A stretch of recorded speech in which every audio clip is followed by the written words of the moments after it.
Ayan, what's up dribblers at mga shooters, kamusta? Kamusta po kayo? Bukas na muling pagbabalik sa PBA si Kit Jimenez.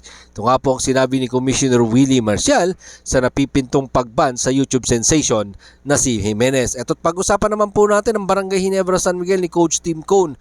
Nakatuon lang si Coach Tim Cone sa mga bagay na kaya niyang kontrolin bago ang kanilang huling laban sa Philippine Cup champion na Meralco Bolts. Yan po yung ating pag-uusapan, tatalakayin sa video ito matapos po ako maglambing sa inyo ng isang like, share, comment down below, and don't forget to subscribe and hit that notification bell button para lagi po tayong updated sa ating pong mga video. At lahat po ng ating shoutout nasa dulong bahagi po ng bidyong ito. Mismong si PBA Commissioner Willie Marcial na ang nagkumpirma na papatawan nila ng PBA ban si Kit Jimenez matapos nga po itong makitang maglaro sa Zamboanga Valientes sa Dubai Tournament nang hindi pa nakakakuha ng clearance sa liga. Sinabi nga po ni PBA Commissioner Willie Marcial na ang pagpapatuloy ng paglalaro ni Kit Jimenez sa kupunan ng Zamboanga Valientes sa 34th Dubai International Basketball Championship ay isang paglabag sa uniform players contract na kanya pong pinirmahan sa kanyang PBA team na San Miguel Beermen.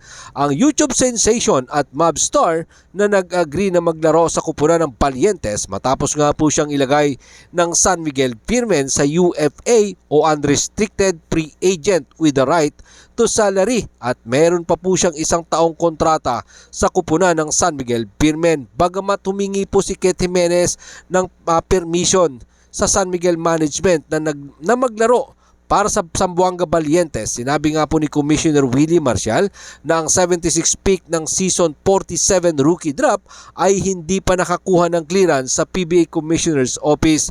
Sinabi nga po ni Commissioner Willie Marcial na ang UPC ay isang tripartite agreement sa pagitan ng manlalaro at ng liga.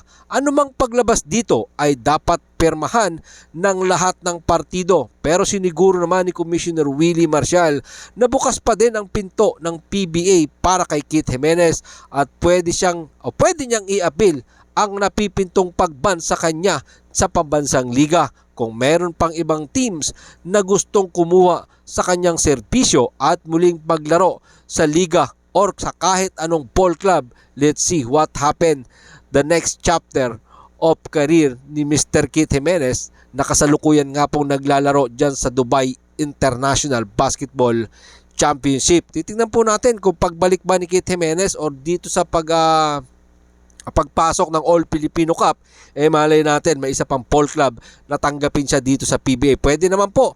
Sabi po kasi ng iba, ban na.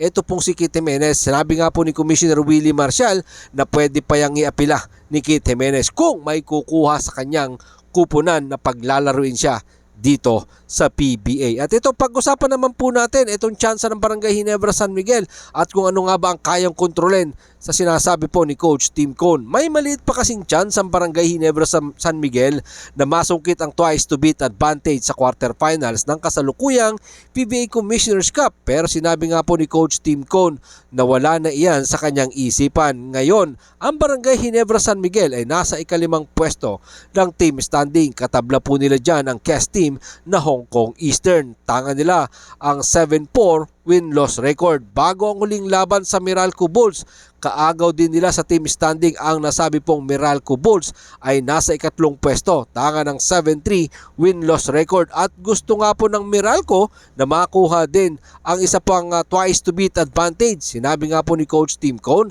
na hindi nga po nila tinitingnan ang kasalukuyang PBA team standing. Narito po ang sinabi ni Coach Tim Cone sa ulat na reventerado ng Spin.ph.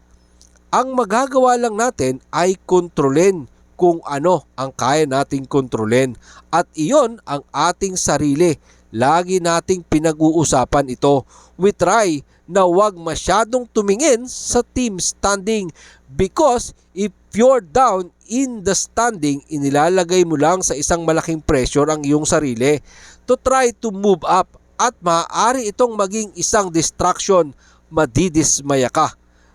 Nanggaling nga po itong Barangay Ginebra San Miguel ni Coach Tim Cone sa isang magandang laban sa Rain or Shine Elasto Painters last January 22 sa tampakang nga pong laro 120-99 92. At sinabi nga po ni Coach Tim Cone na yan ang kanilang pinakamahusay na laro matapos nga po nilang matalo sa Talk and Text Tropang Giga last January 17 naman sa score na 91-86. Narito pa po ang mga dagdag na pahayag ni Coach Tim Cone. Sa ulat pa din po yan ni Raventerado ng Spin.ph.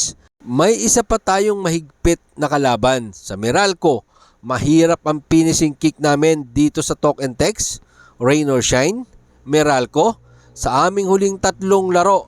So this is the time when we really need to step up. Ang depensa, step up. The details of what we're talking about. Yan nga po ang dagdag na pahayag ni Coach Tim Cone.